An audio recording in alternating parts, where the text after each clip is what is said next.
right, let's talk about the minimum content recommended to have a good website. Now, let me just preface this video just for you real quick.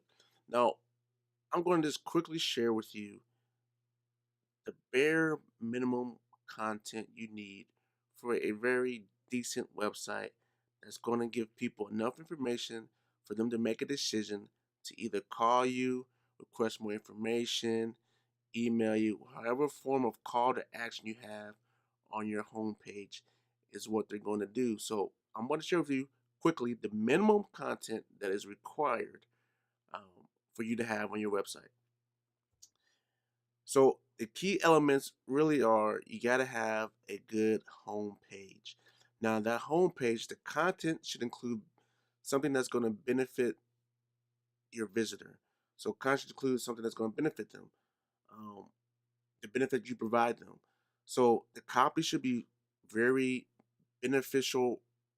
I don't know if there's a word. It should be very beneficial when they read it. So to the reader, it should be seen very beneficial. It should be very clear what the benefits are for doing business with you. So the copy should be that way. Pictures showing the benefit of doing business with you. So in this particular case here, this is a website that I created for a client. I'm a barbershop client. Actually, Scott, I talked about him, before in other testimonials. And as you can see in this picture here of the website, this is just the homepage. You can see the pictures of the final product. The final thing is a beautiful looking haircut. And then the content of it talks about some of their unique selling position, which is they have provide a very wholesome environment, is very family friendly.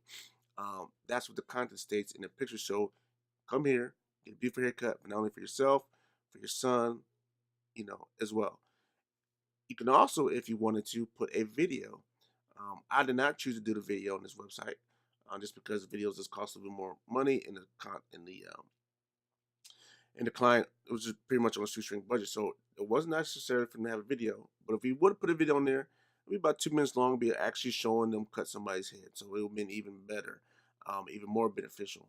But just put a good copy with some pictures is awesome. Now you cannot forget this next step. This next bullet point is what we call to action. So you got to make it very clear what you want them to do if they want to get more information for you. So you can see in the red box there at the top right, there's something that it says make an appointment today.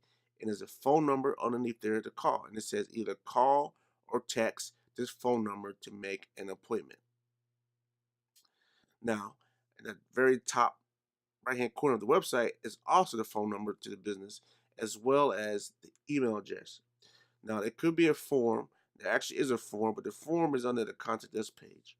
Um, but I just chose really for this standpoint to say, hey, call to make an appointment, because most people are used to calling a barbershop to make an appointment to see if there's any availability. And then I was trying to text message thing out. I will be honest with you, just a little tip if you're hearing this. In this particular case, I would probably say maybe 4 people a month use a text message feature to make a text. So it really doesn't really benefit it, but it doesn't hurt me for not having it as well. So if all you had was just a phone number, that's all you need. Um, don't get all stressed out by not having the ability to accept text messages if you want to go any further from this. So that's the bare minimum right there. And then one more thing I want to share with you. The navigation menu on your website. Um, Ideally, now you don't have to do this. Um, you want product service tab, you want about us tab, a contact us tab, and a blog tab. Now, I will tell you right now, I have a product service menu tab, which goes in more detail about the product, the service, and the cost of the client. Now, the about us is actually embedded into the homepage, and the contact us is also embedded into the homepage as well. So I didn't really see the need to have a separate tab to say the same thing that was on the homepage.